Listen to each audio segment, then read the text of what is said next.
Bonjour Nadège. Bonjour Stéphie. Alors aujourd'hui tu vas nous parler des orgasmes féminins. Mais avant ça, est-ce que tu peux s'il te plaît nous dire qui tu es? Alors je suis Nadège Lefort, je suis thérapeute énergéticienne spécialisée dans le soin de l'intime et de l'endométriose. Et je suis aussi sexothérapeute et érothérapeute formée à l'érothérapie par Laura Pinson, qui est la créatrice des érotypes. Alors, pour ce qui est des orgasmes féminins,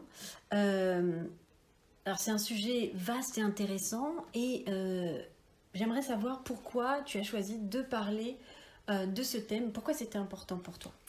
Alors écoute, j'ai écrit un petit manuscrit que j'ai appelé le traité des orgasmes féminins pour pouvoir venir en aide aux femmes et aux hommes aussi. Pour qui la définition de l'orgasme et du plaisir n'est pas évidente, et surtout pour leur donner des portes d'accès. Parce que longtemps, la sexualité a été réprimée en Occident, parce que l'homme en avait peur. Et maintenant, la femme et son plaisir ont été libérés, mais pour autant, ça ne veut pas dire que les femmes ont une sexualité épanouie et qu'elles connaissent le plaisir. Pourquoi donc ? Eh bien, écoute, d'une part, nombre de femmes n'ont jamais observé leur anatomie par peur ou par honte, ou par gêne, par jugement. Et le clitoris était même absent des manuels scolaires il n'y a encore pas si longtemps. C'est incroyable. Eh ouais. Eh oui. Donc, l'idée, c'est de comprendre qu'il n'y a pas de vérité absolue sur le plaisir féminin. Et ça, c'est très libérateur pour les femmes. Mais aussi que c'est en connaissant son corps que la femme va pouvoir accéder au plaisir, à l'orgasme et emmener son partenaire de jeu avec elle dans ce domaine-là. Et l'idée, c'est que beaucoup de femmes essaient de rentrer dans un modèle unique, d'être ce qu'elles ne sont pas. Et on ne peut pas avoir confiance en soi si on joue un rôle qu'on n'est pas.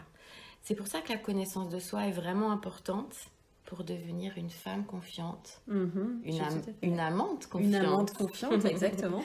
Et donc pouvoir accéder au plaisir. Donc le commencement, c'est un petit peu d'anatomie, quoi. Donc on va commencer par une première planche où on voit l'anatomie de la vulve.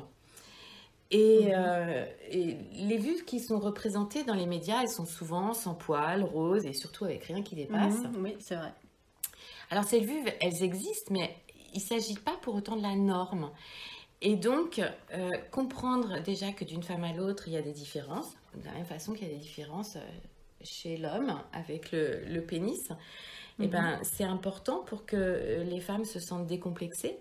Donc là, on a une deuxième planche où on voit différentes vulves. La diversité, exactement. Qui sont représentées. On a l'impression que chaque vulve se ressemble alors qu'il y en a autant qu'il y a de sortes de fleurs, par exemple. Exactement, et de toutes les couleurs, de toutes les formes, petites lèvres, grandes lèvres, roses, violettes, brunes, avec ou sans poils, tout existe. C'est ça. Et il est important pour la femme de s'autoriser sans gêne à s'observer, à s'explorer, on en reparlera. L'auto-exploration, c'est important. Si la femme ne se connaît pas, comment elle peut accéder à son plaisir et comment elle peut emmener son partenaire vers ce plaisir? C'est de ça dont on va parler.